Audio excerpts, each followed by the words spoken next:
அவர் வரும் நாளினில் என்னை கரமசைத்து அன்பாய் கூப்பிட்டு சேர்த்து கொள்வார்.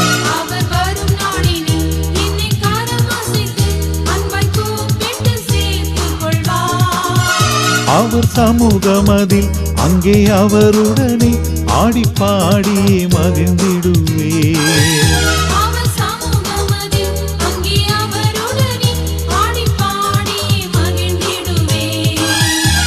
ஆனந்தமே பரமானந்தமே இது மாபெரும் பாக்கியமே.